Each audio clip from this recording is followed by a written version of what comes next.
Hello and welcome to Faith Matters, the programme where we look at Merseyside life through the prism of faith and belief. And today's theme is an LGBT faith. And in the studio today are our guests, Warren Hartley and Sue Branch. Welcome, guys. Let me just invite you just to tell our viewers, introduce yourself to our viewers and tell us a little bit about what you do and where you're from. My name's Warren Hartley. I'm originally from Sydney, Australia.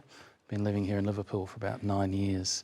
I work in event management in Liverpool, and I attend St Bride's Church along with my civil partner. At St Bride's, I run an LGBT Christian group called Open Table, which is about providing a safe and affirming place for LGBT people to explore the Christian faith and what that might mean for them. Okay, Sue. Hi, I'm Sue Branch and I'm a Buddhist. I am the current chair of Spectrum of Spirituality here in Liverpool. Obviously, I'm from here and I've been chair for a couple of years now, but actually involved in Spectrum for about 4 years now. And my original background was I was an Anglican. Oh, were you? Yes, yeah. yes. Okay. And so tell us very briefly about that, how you made that transition to being a Buddhist. Probably I spent like 15 years and I call it my spiritual wilderness. I just lost faith in everything. And it came back through the death of a close friend, actually. But Buddhism was the way that I ended up going. It was. And did you, being a person from the LGBT community yourself, did you feel alienated by the church in some way? I think virtually all the churches and all the faiths have issues with LGBT people. So I wouldn't particularly say, and I do think that it runs across the board actually. Okay, yeah. Well, thank you.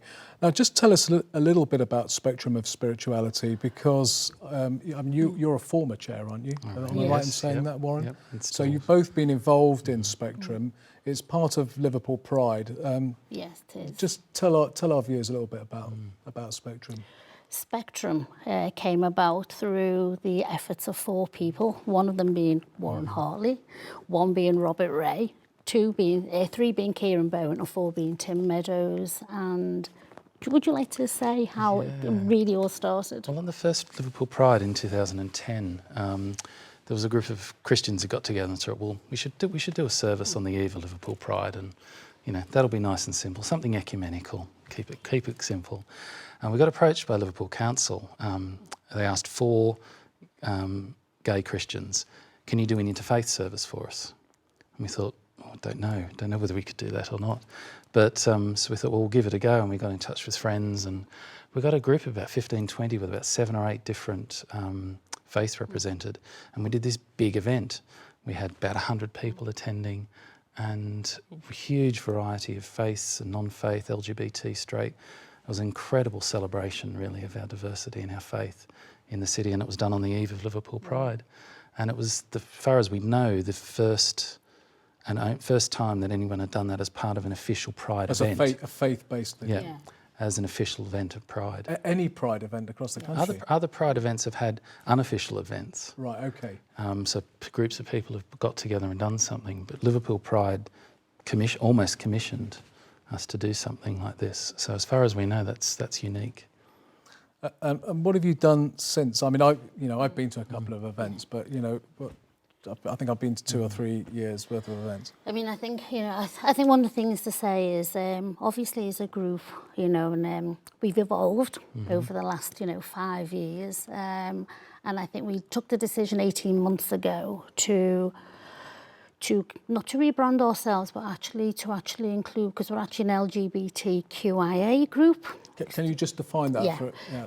Lesbian, gay, transgender, transsexual, queer and intersex and bisexual, and the A is for allies, not necessarily asexual, which is one of the things. So we actually just to broaden it out. So you're for everybody, really, aren't you? Kind of covering everybody, actually, or more to the point, bringing those people in who were excluded. So it was actually more of a case of bringing people in and recognising the diversity that sits around the table and actually out there on the street. So I think one of the things that we have done in the last few years as well is we've built on the foundations that people like Warren really laid down well for us. And we always have our main event, which is just pre-Pride, which is our big celebration of the year. And that's gone from an hour to about 2.5 hours now. Our last celebration was about 130 people. It's great, you know, people support us year in upon year, but we're also attracting new people. I think the other thing about Spectrum is last year for the first time we did an interfaith event on Interfaith Week, which went down really, really well outside of Primark, basically under the Christmas tree. And I think for me, one of the really interesting things was the people from the communities who necessarily won't come out and do their thing on the streets because of, you know, their histories and, you know, the possibility of aggression and violence. People actually came out, which was, for me, was like phenomenal. And how was that received by the public? Fantastic. Really, not a bad word off everybody. It was fantastic. People were really, really supportive. We had, you know, a whole range of people stop by because we were also making origami peace stuffs that people could write on. So it was kind of interactive. People gave us money. People were really, really pleasant and supportive. And earlier, last year, we also, for the first time, and there was only 4 of us, we actually went out on Idaho Day, which is... on just Bow tell Street. people, tell us what... Sorry, Idaho Day is the International Day Against Homophobia and Transphobia. And actually, in 1973, it celebrates when the World Health Organization... 17th of May in 1990, which was the day the World Health Organization removed homosexuality as a mental health condition. Now, I know that Liverpool is a tolerant city, isn't it? I mean, I know we've had, you know, very, you know, tragedies here, like obviously Michael Colza and other, you know, things that have happened. But generally, is it a tolerant city towards LGBT people? Do you feel, or? It's a difficult one to call, I think. I think it's a difficult one to call, because, you know, I'm old now, so I don't go out. How it is out in the street, it's hard to say. You know, I'm a professional woman. I'm surrounded by, all my friends are liberals, so it's hard to say. But I suspect it's still out there. But the city, as a city, has taken strides forward, hasn't it, in terms of having is it called the gay zone? Is it Gay quarter, Stanley Street Quarter. Quarter, Stanley Street Quarter, yeah. I think as a whole, as a city, particularly our leaders, even our faith leaders, have all spoken out quite strongly against homophobia and violence. So I think as a level, how far that trickles down into other communities is different. I think in inner city communities, you know, complete tolerance, I think, complete acceptance. But I think in other parts of the city it can be more difficult. Yeah. Maybe like any community, really. Any community. But I know on Idaho Day the police raise the flag, don't they? They do. They raise the flag, and they plant flowers. And actually I have to say, I mean, and that's kind of across Merseyside as well. I was part of a small group of people who moved Halton into flying the flag on Idaho Day. But we went out on the street, and that was the first time we've gone out as like activists to raise the profile around the communities, out on the street, raise the profile in terms of how many countries in the world still carry the death penalty for being gay, or as we like to put it, loving another human being, the 82 countries in the world where, you know, kind of homosexuality is still illegal. So I think there's something about, while things may have actually got better here worldwide, that's probably not the case. And in fact, things are probably getting worse. And as a group, a Spectrum group, you know, on the Pride March, you're on the Pride March as a group, are you? Together, so as an interfaith group marching together? Yep. And you have a stall? Yes, we've had a stall just about every year, I think, yes. And what kind of things do you have on your stall? Well, we've networked with a lot of different inclusive faith communities. So we collect a lot of literature from Jewish, Buddhist, Christian, Unitarian, Quaker, pagan, you name it, whatever. If we've come across a community we feel comfortable that we could recommend somebody that they would be welcome to, we'll carry their literature, really. And people come along and have a chat to us about their faith, what community they've come from, and ways and communities in which they might be able to be part of again. I mean, I know that I've been to your events, and they're not just unique in terms of being inclusive in terms of sexuality, but I think in just of being inclusive generally, that they kind of in a way set a standard, perhaps for other interfaith events. They're high quality, well attended.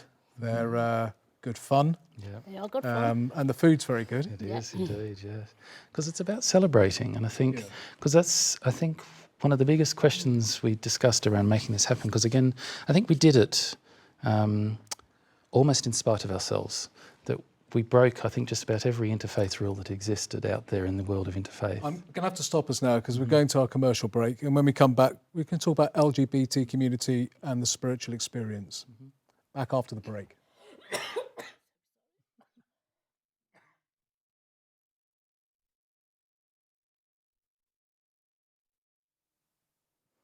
Welcome back to Faith Matters and to Warren and Sue.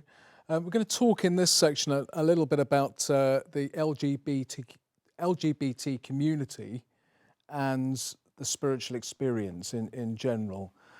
Sue, you've talked a bit about your spiritual journey. Do you want to tell us anything more about that? You know, you're obviously a spiritual person. I mean, how did your journey take shape, as it were? It's actually, I almost fell into Buddhism I was going to say by accident, but obviously there are no accidents because it's all karma. But I was going somewhere for meditation. So I went to meditation at the beginning, then there was a lesson, then meditation. And after about 18 months, I kind of thought, actually, I've absorbed some of this and I really, really like it.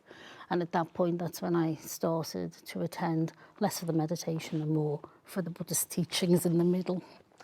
And there are different forms of Buddhist. Are you what sort of? There are different forms of Buddhist. I'm a Tibetan Buddhist. So my spiritual leader in that sense is the Dalai Lama. But within Tibetan Buddhism, there's 5 schools, and under those sit lots of little schools as well. So it's Tibetan Buddhism is, what actually happened was, Tibetan Buddhism, because of the isolation of Tibet, almost had a very pure form of Buddhism because they never had any influences for 1,000 years. So Buddha was born in North India, and if you go up through the northern route, which curves into Tibet and into China, where it's Chen, and then into Japan, where it's Zen, and so we're Mahayana Buddhists, where we strive for enlightenment for the benefit of all sentient beings. And there is the southern route that kind of went through, Ceylon, Sri Lanka, Thailand, that way, which is the Theravada Buddhists, where their main emphasis is personal enlightenment. And on what branch are you in? I'm in the Tibetan. With no pun intended. Yeah, Tibetan Buddhist. Yeah. Though there are several different schools in Liverpool, and I have to say, I occasionally sit with the Zen Buddhists on Hope Street as well. Right. Okay. So I'm not sectarian about these things. Okay. Good. So, Warren, you're from Australia. You've got a Christian background, Pentecostal background? Yes, that was part of the mix. I grew up in a Christian family. My grandparents were Baptist. My father's an Anglican and my mother's a Methodist. So it was quite of a mixed. And so I grew up going to church as a child and was quite drawn to Christianity, but found something of a disconnect really from it. In high school, I went to a Christian school, and as part of that, I became involved with a charismatic church, the Assemblies of God in Australia. I attended them until my early 20s. And how old was that when you got? That was from about the age of 14 through to my early 20s. So you were getting involved with this church possibly at the same time you were becoming aware of your sexuality? Yes, indeed. Okay. And that kind of fueled quite a disconnect, really, for me, between my faith and who I was discovering myself to be, and what I was being taught by my faith community of what this meant, that it was a sin, that it was evil, morally wrong, all this kind of stuff. And so I really quite struggled with it. Certainly didn't tell anyone at school or at church. It wasn't something you sort of learnt pretty quickly after you'd sat through one or two hell and fire sermons about it all, and how gays were going to be the downfall of modern civilization. You kind of learnt to be quiet about this stuff. But eventually I did open up to one of my pastors about it, and when I was about 20, and he recommended that I go to some counselling, and we'll talk about that later. But I went through a period of that, and I got to my early 20s and thought, you know what, I've had enough of this. This is just nonsense. So I left the church. I was working for the church as well at the time, working for the theological college. And so I left the church, my job, shook the dust off my feet and walked away swearing I would never set foot in church again for the rest of my life. And I kept that promise for about 8 years. Never say never. Yeah, exactly. Oh, yes, God has certainly got a very good sense of humour. And yeah, about 7 or 8 years later, around the time I was deciding to come out and be honest with my family and friends about the fact that I was gay, I actually started feeling drawn back to church. And I thought, you were here in the UK then? No, this was about 2 years before I came over. And I thought, this is nonsense, this is silly, so I ignored it. Then I saw a church advertised in a gay newspaper in Sydney, and I thought, that can't be right. How can they be doing that? I thought, so I've got to check this out. So I went over thinking, right, I'm going to prove you guys wrong, and you're not going to welcome me. And it was probably the most affirming, welcoming, beautiful experience I'd ever had. Very different tradition to the one I'd grown up. It was a high church Anglican, and one of the very few in Sydney. There aren't very many of those, and it was just a phenomenal, transcendent experience. Very theologically liberal, so just so removed from my experience of Christianity growing up. But it was beautiful, an extraordinary experience. And I've been kind of involved with church ever since, and it set me on an incredible journey back into faith and exploring spirituality. And so you came to the UK, and you got involved with some brides, or straight away? The parish, yeah. There's 3 churches in our parish. So I was worshipping at St Stephen's, which is now closed, but got involved with some brides kind of early on in the piece, because they advertised themselves as being inclusive, and so I thought, well, it'd be great to sort of be involved in that, and I've found it a fantastic community to be a part of. And you helped set up the Open Table? Not originally. I got involved pretty early on in the piece. Some brides was trying to set up a group called Changing Attitude. Changing Attitude's a campaigning group within the Anglican Church to try and campaigning for the full inclusion of LGBT people within the life of the Anglican Church. And what does it, just to intercede there, what does it mean, the full inclusion? Full inclusion would be that there's no difference between that LGBT people and anybody else is treated no differently. Ordination, marriage, the full works. It's treating them no differently. And leadership. And leadership, yeah. So that so ordination there should be no difference. So that's kind of started as that, but it didn't really take off. But out of that we decided we'd meet monthly for a Eucharist, sort of central act of worship for the Christian community, and offering the Eucharist to the LGBT community that as often, certainly was my experience, that I felt excluded from taking communion, even as a younger person, because I was aware of who I was and that was a sin, so therefore I can't take communion. So many people feel that they're not welcome to this central act of worship. So we felt it was really important to be offering that, and so that's where it grew from. And originally I was just opening the church up, and over the years it's grown, it's developed, it's trebled and quadrupled in numbers. to becoming, between 30 and 40 meeting every month for worship. And now you're advising other dioceses, is that right? Well, we're being approached. Other people have got in touch with us independently. So there's a group in Warrington, St John's United Reformed Church, have now started their own one in Warrington. There's a group in Manchester who've been meeting for 7 or 8 years, and they're relaunching now as Open Table. There's a group in Canterbury who got in touch with us and said, what's your experience? How would we go about doing something like this? So they're all independent, but we've just shared our experience, really. Okay, great. Exciting stuff. At the Spectrum gathering this year, I just remember, it was such a great gathering, but I remember you said something about, Sue, about LGBT weddings, and you were encouraging people really to think about what an LGBT wedding would look like. Am I right in saying that? I suppose probably the way I would phrase it is, everyone's talking about gay weddings, and you kind of go, and gay marriage, and you kind of go, actually no, because actually there aren't any gay weddings at the moment. There are weddings of gay people. Mm-hmm. And I suppose what I was trying to say is we've come a long way, but actually I think for me, what it is we haven't yet formed our own customs and traditions. So actually all we're doing is absorbing the traditions of heterosexual marriage. And I think for me, there's something about marriage, especially as a woman, is very patriarchal. It's about power, it's about control. And I think as a communities, we've spent so many years trying to forge our own identity and our own sense of self that actually, at some point, I think that will happen. I think we will end up having gay weddings and gay marriage. And from that, do you think there's such a thing as an LGBT spirituality?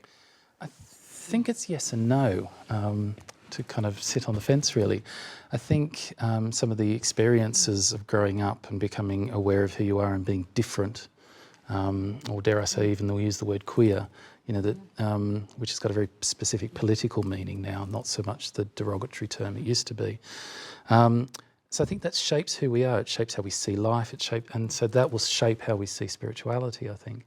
But also no, because we're human beings, and there's, the needs are often the same, but the experiences of discovering who we are and just the circumstances of our life are different. So that certainly shapes how we see spirituality. I think there's not a disconnect, but I think there is. I think because a lot of people come from a place where they've almost been rejected by their faith or their churches, and I think that informs. I also think that the gay communities are uncomfortable with faith, so sometimes what you get is almost human beings being caught between two stones, basically. And that's one of the things I really love about Spectrum, is the fact that we are a safe space. Okay, that's great. And I have heard it said, we're going to our break now, but I have heard it said that LGBT people are possibly more open to spiritual things than... So I've heard that said as well, yeah. I'd be very interested. I think there is a definite interest in the community to explore this. Well, we're going to our break now, a commercial break. When we come back, we're going to pick up on some of what you were saying, Warren, and talk about reparative therapy. So join us after the break.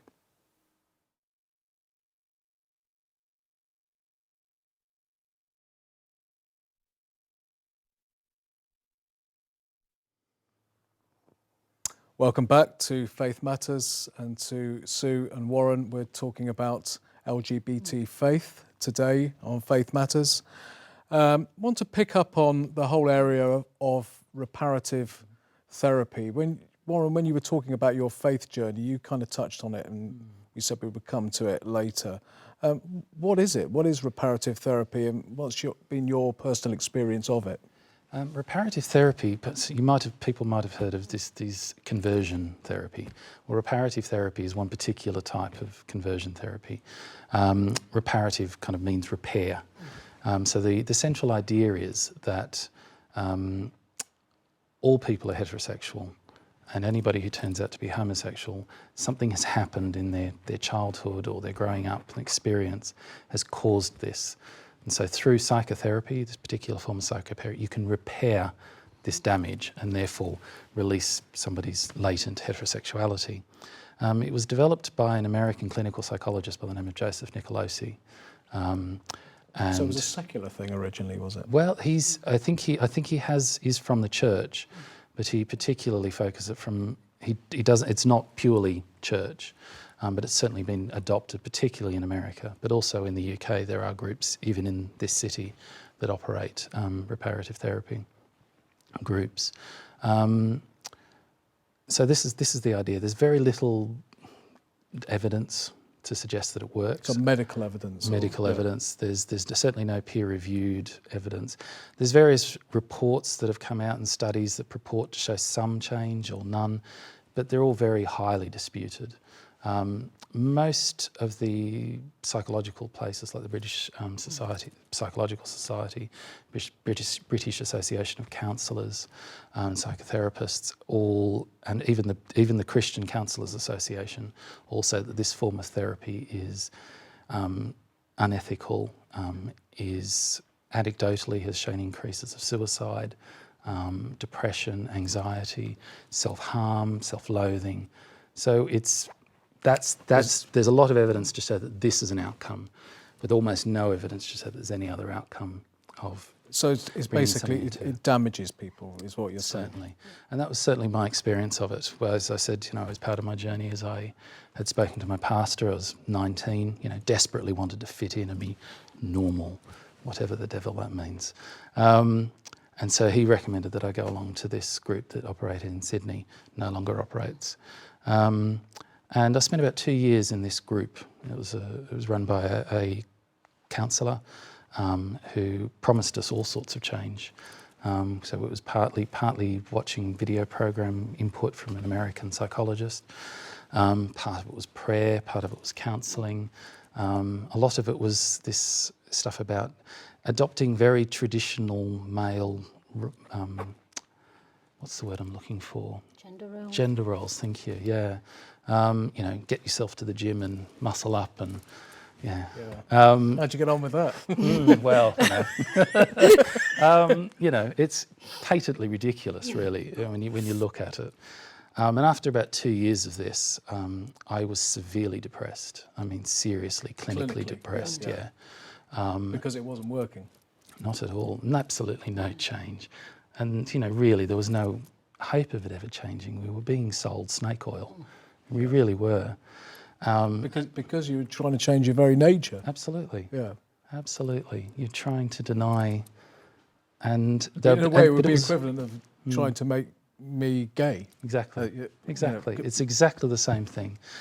So the idea was it was a mental illness, that we can cure this mental illness. And actually what it did was create a mental illness for me and for many others. That's certainly the anecdotal evidence that this is what it does for people. So I got out of it. But sadly, it's still a common experience. It is still being offered by particularly conservative Christian groups, but also by Jewish groups, Muslim groups, so it's not just Christian, but it's the same basic concept. So, any experience of this at all? No, I haven't actually. No, but listening to Warren, and the fact that it's about repairing suggests that if you're gay, you're broken. Mm-hmm. You're not whole in some way. So I can understand why you would end up feeling depressed, especially when it wasn't working, because that just reinforces that you're broken, you're inadequate. The feelings you have are not right. Exactly. Not praying hard enough. I haven't got enough faith. Yeah. I haven't, all of this kind of. If you pray hard enough and meet the right woman, it'll all be fine. Yes, absolutely. It was, and I guess. And after I left, I could kind of see it for what it was, and sort of looking back after quite some time now, after the experience, they just had it wrong. And I think that's the biggest thing. It was that it's, that if, the biggest teaching was, do not go down this path, because you will end up sleeping with 300 men and you'll get AIDS and you'll die alone. That was the message, and I had that said to me. Do not go down this path. You will die alone and you will all die of AIDS. And it's just so false. Because I think it's what the... It's a deception. Absolutely, yeah. And I think what the turnaround for me was when I started to accept who I was, and actually I started to blossom. The depression went, that disappeared, never come back to bother me again. And it opened me up to the possibilities. And, you know, what it meant is when I met my now civil partner and soon-to-be husband, I was opened up into a life of the possibility of love. And it's been absolutely transformative and nothing but positive. In the same way that love transforms anybody's Absolutely. life when we're fortunate enough to find it, Exactly. with whomever it is. Absolutely. It's not a very spiritual experience. Love is a very spiritual experience. Yeah. Absolutely. Yeah. Well, I mean, in a sense, that love being at the heart of really all spiritual and religious traditions. And I think, was it Liverpool Pride theme this year? Love is not a crime. Love is not a crime. And, Yes. love is not a sin. Love is not a sin. Yeah. Um, so, but just picking up on what you've just said there, Warren, in the States, this has become more and more discredited, reparative therapy, some proponents of it, some quite well-known proponents, have stood up and said, you know, we were wrong. Is that correct? Yeah, it used to be a group called Exodus. Exodus International, I think it was called, because there was Exodus International and Exodus Global. Exodus International was a group run by somebody by the name of, his name's just escaped me, it'll come back to me. But Alan Chambers, and he was one of the early founding members. And it was a ministry that had ministries it was an umbrella group for ministries all across the globe, including some in London and Sydney and other places. And it was a huge organisation. You know, they had dozens and dozens of employees, big headquarters in America. And over a period of time, they had yearly conferences, and over a period of time there were sort of declining numbers.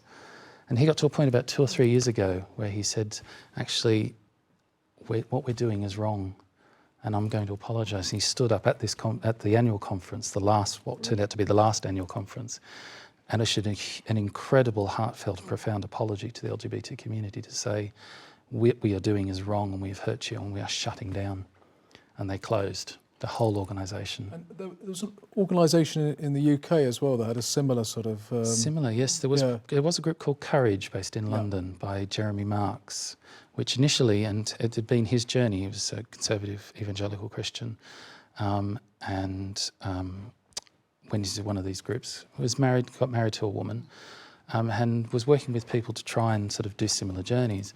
But what he was finding again was this evidence that people are just hurting and I'm causing pain. So he went on this whole journey and decided to turn the ministry from reparative therapy into a gay affirming ministry and creating a safe, sacred space for LGBT Christians. And that just blossomed into an incredible ministry in London, which is now closed, but they've developed into what they call 223, which is an incredible movement in London. Okay, so how should society and culture respond to, you know, what is obviously perceived within the gay community as a threat, the threat of reparative therapy and similar kind of therapies? What do you think, Sue? In terms of a societal response, Warren's absolutely right. There's absolutely no evidence whatsoever that it works. But I think there's something more fundamental than that, isn't it? That actually it shouldn't even be experienced because it does come from a very negative place. That gay people are broken, they're wrong, they shouldn't be like this. And actually, I do think that's really powerful, and that's a very powerful message that, you know, young gay people get, which is really damages them, and, you know, the pain that people go through. So I actually think we should make it illegal because A, it doesn't work, and B, the actual basis of it is so oppressive and discriminatory that, you know, under Equality Act legislation, we should actually just be going, no, actually, it's a hate crime almost for me, as far as I'm concerned. Yeah, I think I'm with Sue in that all therapy should be based around the flourishing of the human being It's a very biblical thing, you know. Jesus said, I came to give life and life abundantly. So anything we do should be about the flourishing of a human being. And anything that takes away from that flourishing, like reparative therapy, it just shouldn't. It's utterly unethical, and in my opinion, immoral. And we shouldn't be practicing it because it does not create the conditions in which a life can flourish. Okay, well, thanks for sharing. I mean, very, very personal, Warren, for sharing that, and for Sue for your contribution to that part of the discussion. We're going now to another commercial break, after which, when we come back, we'll be talking about the relationship of the church to the LGBT community. We'll be asking Sue to share from a Buddhist perspective on that as well. So join us after the break.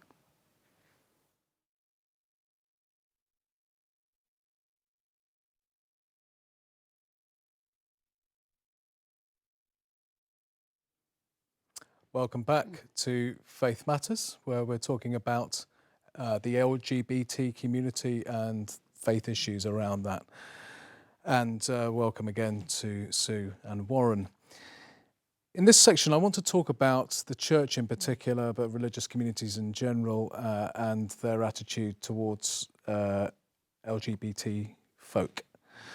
Here's a question. If maybe it's a no-brainer really, but if the church was to be more inclusive and welcoming and affirming towards LGBT people, would this make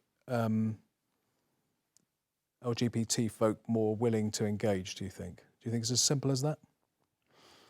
I don't know.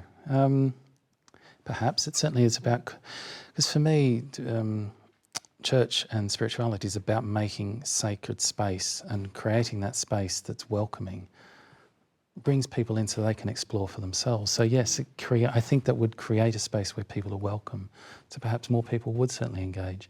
I think what would certainly happen is that the LGBT people that are already within our churches and faith communities, and there are lots and lots of them, would suddenly be able to be themselves amongst their own community. So some of those people are out within those communities, right? Yeah. But some of the people are kind of like, absolutely, keep it hidden, even if they're out elsewhere in their lives. Absolutely, that's yeah. true, isn't it? Yeah. But that would just give them the freedom then to absolutely, it's about just to bringing be your themselves. whole self. Yeah. It's about your whole Yeah, self. Yes. absolutely. That wholeness. Holiness is about wholeness. And about being, if you can be all of yourself. I think that's been the great joy with my partner and I being able to worship in the same church together.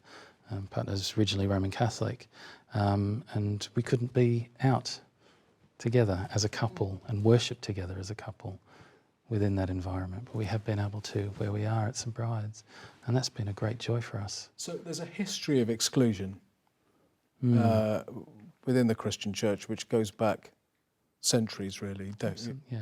millennia even. And do you want to comment on that?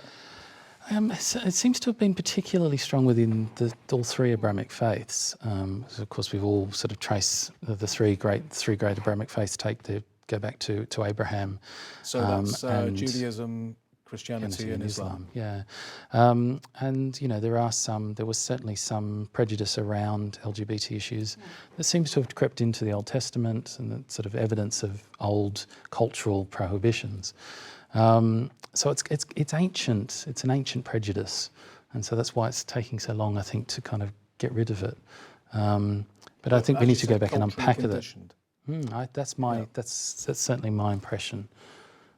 That we've codified a cultural prohibition, and we need to unpick that and look at it, because you know something within the Christian tradition, we look at the fruits of the Spirit. If something is developing the fruits of the Spirit, love, joy, peace, patience, kindness, then it's of God. That comes from God. So you know, if something isn't bearing good fruit, then perhaps it's not so good. So we've got to kind of look at it, and you know, the lives of LGBT people are producing this fruit of the Spirit. So that's why we need to go back and unpick and look at this again, and not just accept it, swallow it blindly as a cultural prohibition. And so, the Buddhist community, one has the impression of Buddhism that it's a completely open, welcoming, inclusive, accepting religion. Is this true in regard to LGBT folk? I think every faith sits within a cultural setting, depending on what country they are. Tibetans are a very conservative people, but the school that I belong to is that was founded by Tibetan lamas, is very open and very welcoming to gay people, because for them it's not an issue, because it's all about love, compassion, how you behave as a human being as opposed to your sexuality. So I mean, I suppose that for me that's so much easier. And I'm aware that, you know, through the members of Spectrum, though, you know, like the Unitarians, who were very, very open to gay people, and actually in some ways that makes it easier for them. But when you kind of come across the church that isn't so forgiving around people's sexuality, like the Catholic Church, the Anglicans, and you know, what you actually do see is the pain that causes people.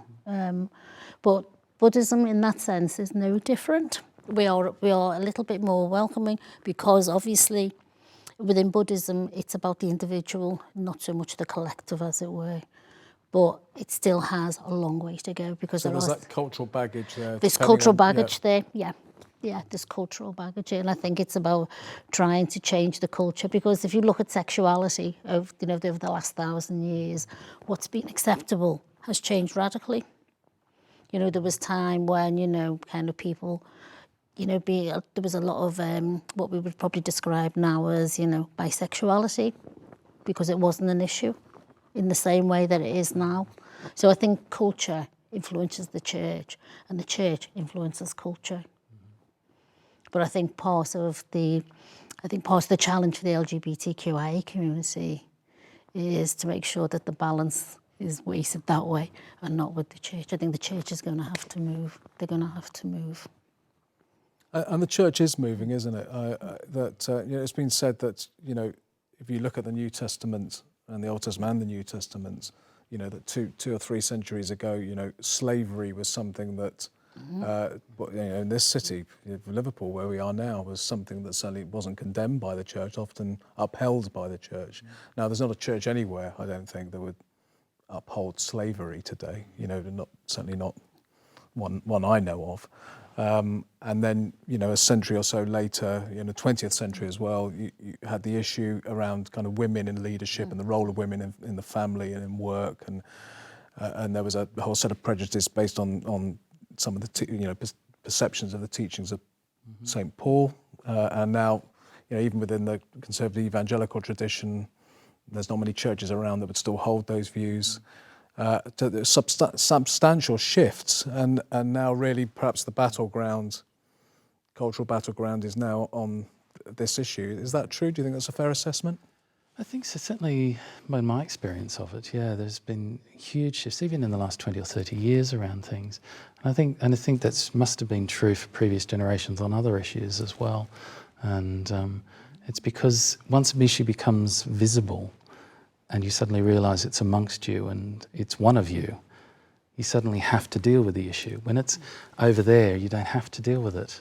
When you can other it, when you can exclude it, you can sort of continue along. But when you suddenly see it amongst you, you need to sort it out. I know that.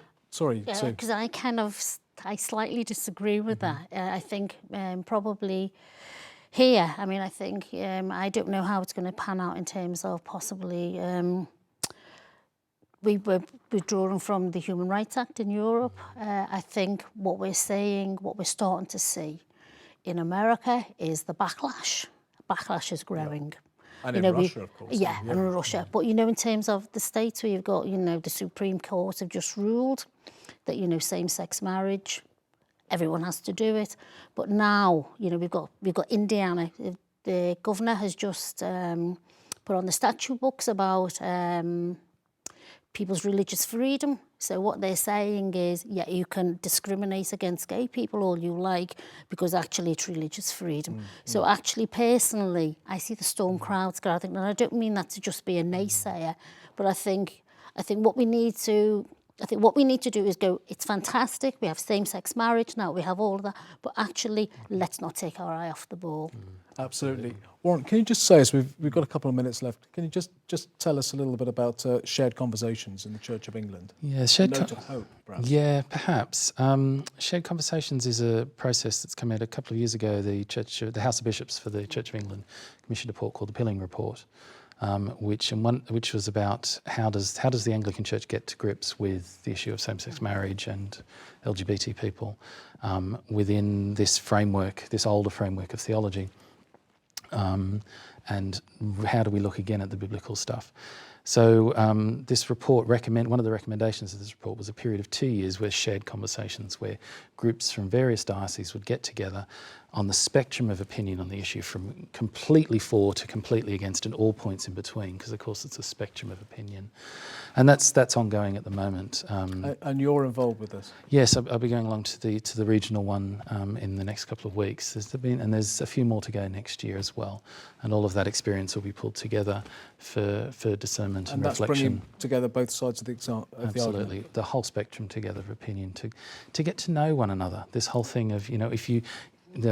Bishop James, the previous Bishop of Liverpool, used to talk about megaphone diplomacy, solves nothing.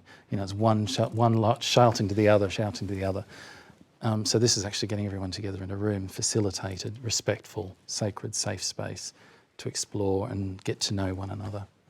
That's great. It's just been lovely to have you on the show today, and thanks for coming and sharing so personally with us.